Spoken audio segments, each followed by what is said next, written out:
कबीरा तेरी झोंपड़ी गलकतियन के पास, करनगे सो भरनगे तू क्यों भयो उदास। कबीरा जब तुम पैदा हुए, जग हंसे तुम रोए, ऐसी करनी कर चलो, तुम हंसो जग रोए। मित्रों, आज हम श्राद्ध पक्ष की बात करेंगे, पितृ पक्ष की बात करेंगे, पूर्वजों की बात करेंगे। वो लोग जो हमारे अग्रज थे, वो लोग जो हमारे प्रिय थे, हमें छोड़कर चले गए, और उनके लिए ज्योतिष शास्त्र में ये एक 15 दिन का एक प्रावधान है कि उनको याद किया जाए, उनके बारे में बातें की जाए, उनकी सेवा के लिए, उनकी आत्माओं की शांति के लिए पाठ पूजा की जाए। 2 तारीख को यानी 2 सितंबर को श्राद्ध पक्ष का आरंभ हुआ, तो आज 3 सितंबर है, आज दूसरा श्राद्ध मान लीजिए। तो 2 तारीख से लेकर 17 तारीख तक श्राद्ध पक्ष है।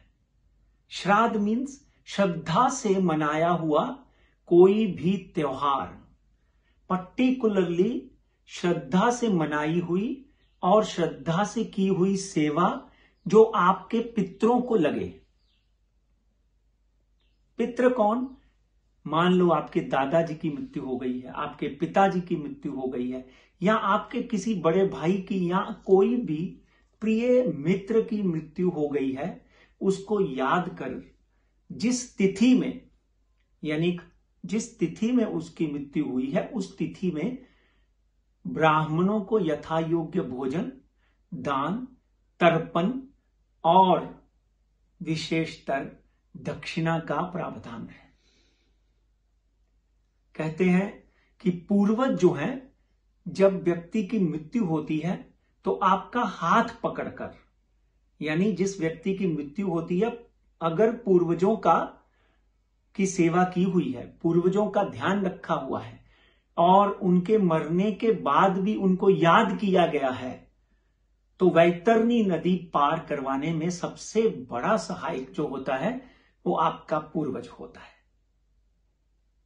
नर्क और स्वर्ग वैसे तो पृथ्वी पर ही है, मगर सनातन धर्म में नर्क और स्वर्ग जो है आपके कर्मों के ऊपर बताया गया है। तो इन 15 दिनों में आप क्या करें, ये जरा नोट कर लीजिए। सबसे पहले तो हर रोज कौवे को गाठिया या चुपड़ी हुई रोटी कौवे को जरूर खिलाएं, क्योंकि कौवा जो है वो शनि का वाहन होने के साथ साथ में सीधा स्वर्गलोक और नरकलोक से कहते हैं कि यह एक ऐसा पक्षी है जो आता है।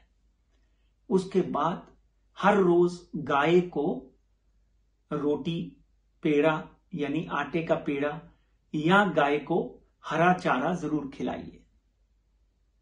गाय की पूंछ पकड़कर व्यक्ति यानी बड़े बड़े धर्मात्मा जो है वो स्वर्गलोक पर पहुंचे हैं। गाय में 33 करोड़ देवताओं का वास है। गाय भगवान विष्णु को बहुत प्रिय है। तो ये समझ लीजिए कि गाय की सेवा करिए। और हर रोज, तीसरी बहुत इंपॉर्टेंट बात जो उपाय है ये सुनिए, हर रोज शाम को जैसे ही सूर्य ढल जाते हैं, एक सरसों का दिया, या तो आटे का दिया बना लें या मिट्टी का दिया ले लें, या फिर किसी भी तरह का तांबे का दिया जो है उसमें सरसों का तेल और सरसों के तेल का दिया जलाकर एक छोटी प्लेट में या तो गुड़ रखें, चावल रखें, आटा रखें या रोटी रखें, और साथ में 1 गिलास जल का जरूर रखें। कहते हैं इन दिनों हमारे पूर्वज जो हैं वो हमारे घरों में हमें आशीर्वाद देने आते हैं, तो उनका तर्पण, उनकी सेवा, उनकी याद में गरीबों में अन्न दान, वस्त्र दान, ये बहुत ही महत्वपूर्ण माना जाता है। हर रोज आप 108 बार ओम पूर्वजाय नमः इस मंत्र का उच्चारण करें। ओम पूर्वजाय नमः। और इन्हीं 15 दिनों में आप भगवान विष्णु की आराधना जरूर करें।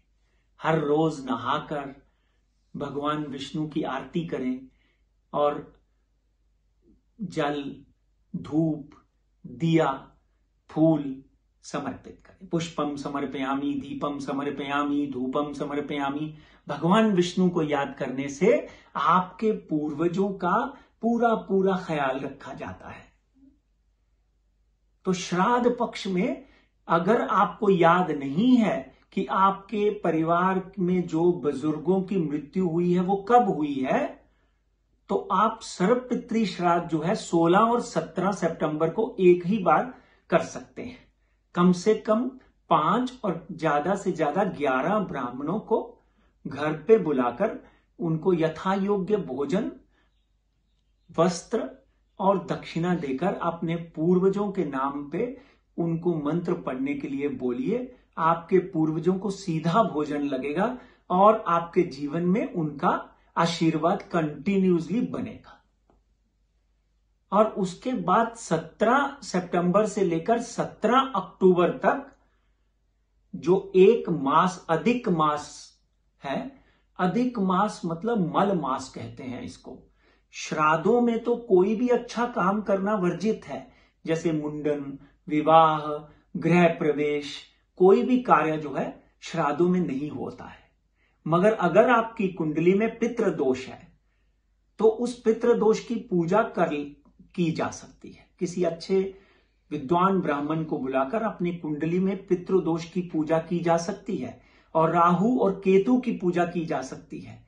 तो पितृ दोष निवारण के लिए यह सबसे अच्छा समय है। नजर दोष निवारण के लिए, बाधा मुक्ति के लिए यह सबसे अच्छा समय माना जाता है। और मल मास में और अधिक मास में, यानी यह साल ऐसा साल है जिसमें 12 नहीं 13 महीनों का प्रावधान माना गया है। 17 सितंबर से लेकर 17 अक्टूबर तक एक महीना मल मास है जिसमें भगवान विष्णु की पूजा होती है। उसके ऊपर भी मैं एक विशेष कार्यक्रम करके आपके समक्ष हाजिर होऊंगा, क्योंकि उस मल मास में भी कोई भी शुभ कार्य नहीं किया जाता। तो मल मास के लिए अगली वीडियो के लिए आप इंतजार करिए। तब तक हरि ओम।